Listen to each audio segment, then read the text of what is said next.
Le 4 février 2026 marque une étape importante pour le Sénégal sur le plan technologique et sportif.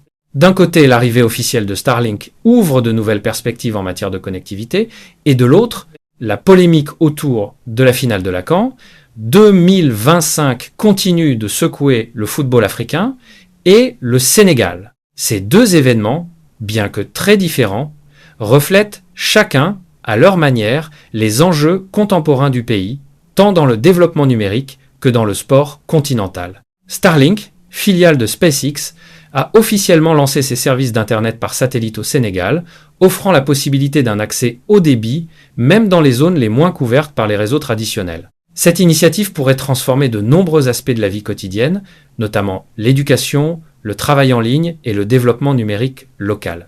Les zones rurales, longtemps laissées à l'écart de la connectivité, peuvent désormais espérer bénéficier de vitesses de téléchargement allant jusqu'à 305 mégabits par seconde et d'une latence faible, des performances inaccessibles via les anciennes infrastructures 2G ou 3G. L'ensemble du territoire sénégalais, de Dakar à l'intérieur du pays, est désormais officiellement éligible au service. Il est important de noter que, selon les informations disponibles, il n'existe aucune preuve officielle qu'un paiement direct ait été effectué par l'État sénégalais pour permettre l'installation ou le fonctionnement de Starlink. Les coûts liés à l'accès au service, y compris le matériel et l'abonnement mensuel, sont principalement supportés par les utilisateurs eux-mêmes. Cependant, le gouvernement a initié un programme pour acquérir plusieurs milliers de kits à des conditions négociées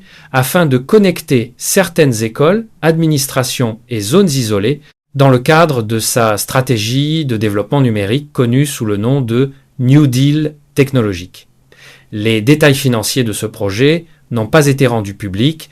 L'arrivée de Starlink pourrait avoir un impact significatif sur plusieurs secteurs. Dans l'éducation, elle permet aux établissements scolaires et universitaires d'accéder à des cours en ligne et à des ressources internationales, réduisant la fracture numérique. Pour l'économie et le télétravail, elle offre aux jeunes, aux entrepreneurs et aux freelances des opportunités jusque-là limitées, en particulier dans les zones rurales. Les administrations locales et les centres de santé peuvent également développer des services en ligne qui étaient jusqu'ici difficiles à mettre en œuvre faute de connexion fiable.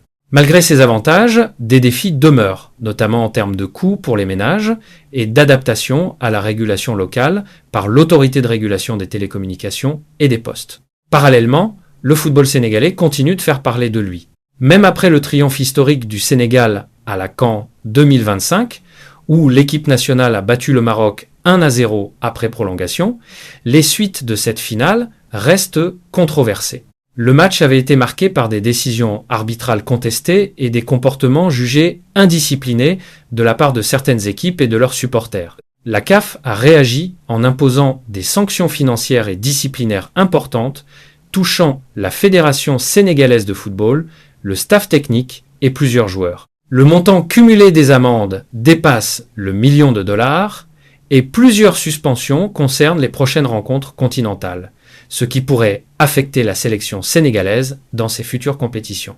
De son côté, la Fédération royale marocaine de football a annoncé qu'elle contesterait certaines sanctions considérées comme disproportionnées. Ce recours pourrait déclencher un débat plus large sur l'équité et les procédures disciplinaires au sein du football africain et souligne la complexité de gérer des compétitions de cette envergure. Pour le Sénégal, bien que le titre reste acquis, les conséquences de cette polémique restent tangibles et imposent à la fédération et à l'équipe nationale une vigilance accrue sur la gestion des comportements et la préparation des prochaines compétitions. Ces deux événements mettent en lumière les dynamiques actuelles du Sénégal, qu'il s'agisse de progrès technologiques ou de défis sportifs.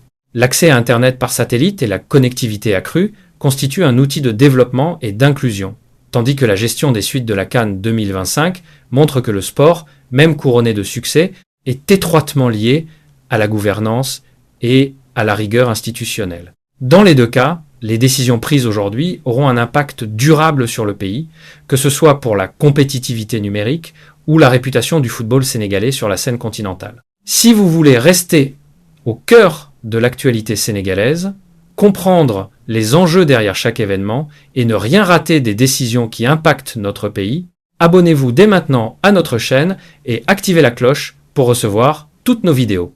Laissez un commentaire pour partager votre avis sur Starlink ou Lacan 2025 et n'hésitez pas à partager cette vidéo avec vos amis pour que tout le monde soit informé. Ensemble, restons connectés et bien informés.